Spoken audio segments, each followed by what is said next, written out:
The new season of Doctor Who has now kicked off with a double bill of episodes. I've already reviewed the opener, Space Babies, so go and check out that video if you haven't already. But today I'll be turning my attention to episode 2, The Devil's Chord. So in a nutshell with this, again like with Space Babies, slightly mixed feelings with it. I didn't dislike it, I liked quite a lot of it and vibed with quite a lot of it, particularly early on. But there were some moments, some things about it, particularly that final bit at the end, which we'll get onto, that kind of left me thinking, I'm not quite sure how I feel about this. I will say that I think the episode started off on a very positive note. I loved that little pre-titles scene for the most part, with Timothy Drake there with his piano pupil teaching him about the Devil's Chord, much like the opening scene of The Giggle, which was also set in 1925 and also saw one of this pantheon of gods introduced, or indeed in that case reintroduced, into the Doctor Who universe in the form of the Toymaker. This time we had Maestro, a brand new villain, a kind of god of music, played fantastically throughout by Jinx Monsoon. one hell of a performance, very kind of different to anything we've seen in Doctor Who before. And I thought this opening scene set all that stuff up really nicely, very atmospheric, very menacing, kind of this idea of something happening in the past which has ramifications. We see the Devil's Chord being played, we see Maestro enter this world, and it's like, my god, what's going to happen next? Like, how is this creature going to be stopped? We also had that lead into the opening titles, one of many fourth wall breaking moments in the story, and one of many moments to also utilise diegetic music, where the characters are kind of aware of the soundtrack, or there's music that's functioning both in the story and also as soundtrack. So in this case, we have Maestro playing the opening notes to the Doctor Who theme tune, the opening bars of that, and that then becomes the actual theme tune in the title sequence. I loved the premise of that and the idea of that. Wasn't so sold on the execution in terms of having that piano part playing by itself, in the background, and having that combined with the very lush, very extravagant visuals of the title sequence. I think it would have worked better and looked less silly if we started off with a more simple version of the title sequence, and that had then built to the title sequence we know. After that, in terms of vibes, I really liked everything with the Doctor and Ruby in the TARDIS and then selecting their outfits, going back to the 60s, going back to Abbey Road, to the Zebra Crossing, reenacting stuff there, then going into the studios, and the way the mystery unfolded, this strange thing that's happened to music that's even affecting people like the Beatles and Cilla Black, and this orchestra that can't play in tune to save their lives. And I also really liked the way that real-life music theory informed this plot point and explanation for what was going on and what had gone wrong, with the use there of real-life musical theory terms like tritone and aeolian tones. There was some really nice stuff in this early portion of the story, I felt. The Beatles themselves were actually okay in execution. They weren't in the story that much, and I'll kind of talk about that later on. But, from what we had of them, certainly early on, they were convincing enough. I'm no kind of massive superfan or anything, but they did the job and were certainly more convincing than they were on that Doctor Who magazine cover. There was that lovely little nod to the Doctor's granddaughter, Susan, as well, living in 1963 with the First Doctor himself at the time this story is set. And yet another appearance from Susan Twist as yet another character, in this case a tea lady who was actually credited on the end credits. And yeah, very, very intriguing with her. We saw her in Space Babies, obviously, having previously seen her in Wild Blue Yonder and The Church on Ruby Road. And there does seem to be a kind of recurring thing, so far at least, where the Doctor and Ruby are sharing scenes with her, but they're not aware of the fact that she's there, or they're not looking in her direction.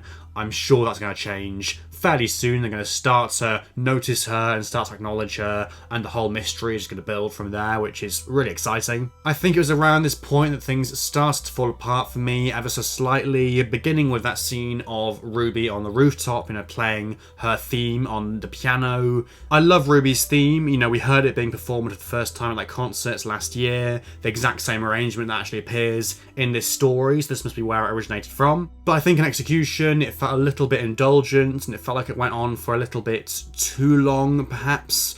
It was this kind of weird thing, and it kind of applies to a few moments in this story, where they were sort of straddling a line between making this episode a musical episode and not having it be a musical episode. We had scenes where my music featured, much like this one, or other ones where Jinx was playing at the piano or whatever. But I don't know, it felt a little bit half-assed to me. Like, if I kind of committed to that, fully and had proper all-out musical numbers that were properly integrated and had a function to play in the plots, I could have got on board with that a bit more. As it stands, I think we're kind of in this weird situation where the episode was almost trying to be a musical but wasn't quite committing to it, and therefore I felt scenes like this felt a little bit awkward. And also from this point on, it felt increasingly like a series of set pieces or musical moments or kind of music-inspired moments, rather than a particular plot progressing from A to B, rather than a particular storyline. Now, I think Russell had said in one of the interviews beforehand, maybe even at the premiere, that there isn't really a plot for this story at all. It's basically just like a series of subplots or a series of moments, and that was definitely the impression I got, like I say. It felt very much like a series of set pieces, like a series of vibes almost, or like a series of moods, like, here's a bit of this, here's a bit of that. And again, I think tonally that felt a little bit off because you couldn't really get a grasp on what was going on or where things were going.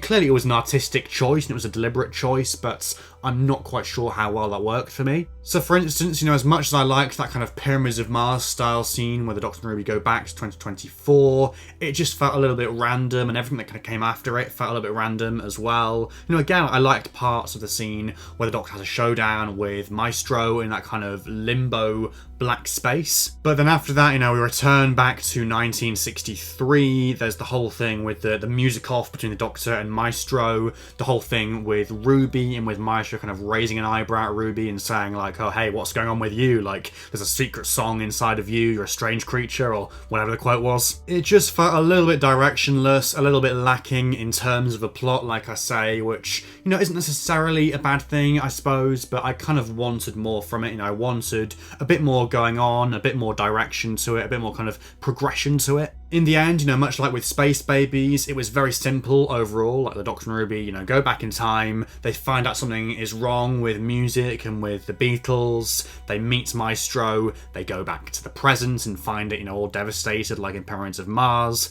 then go back in time to 1963 and sort of find a way to solve the problem, but actually in the end it's not actually down to the Doctor and Ruby, it's down to the Beatles. So John and Paul kind of come back just out of nowhere in the final act and finish off, playing this chord that kind of counters the Devil's chord, this chord that can make Maestro go away, and that also seemed a bit random on first watch, but I think going back to it and kind of thinking about what it represents, I do appreciate it a lot more, because it's essentially kind of extolling the virtues of music and of musicians and composers, the people that compose these melodies, compose these tunes. It's kind of saying that you can't just be anybody to do that. You had to be someone special like the Beatles, and it's kind of celebrating the role that all these people across history have played in bringing music into our lives. I thought that was a very nice touch, but it was a shame we didn't see more of the Beatles either before that or after that, and as well that we didn't hear any of their music.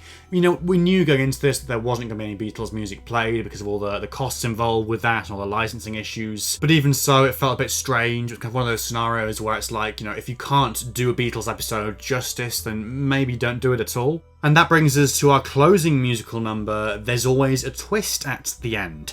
Now, by this point in the story, I kind of sensed that something like this was coming because there were various shots of singing and dancing in the trailers that we hadn't yet seen. But I really wasn't a fan of how this was done. It just felt so random, so tacked on. It had no kind of relevance to the story besides just being like a moment of music, which I wasn't against in principle. I think if this was integrated into the plot a bit more and had like a proper sort of function to play. For instance, the Doctor and Co could have composed and performed a song to defeat Maestro rather than simply finding that counter chord. I think that would have made so much more sense. So overall, a bit of a mixed bag, I'd say. I really like what this story was going for, and there were some really nice moments there and some really nice sentiments. Some fantastic special effects as well with Maestro and with everything that was going on with like flying pianos and stuff. But there were definitely some things in this that didn't quite work for me and didn't quite land, and I certainly found The Giggle a more convincing story as far as these stories about gods go. But what did you think of The Devil's Chord? Be sure to let me know down in the comments below. If you've enjoyed this video, please do leave a like and subscribe to the channel if you're new for more Season 1 content over the coming weeks. But otherwise, until the next one, thank you so much for watching, and goodbye for now.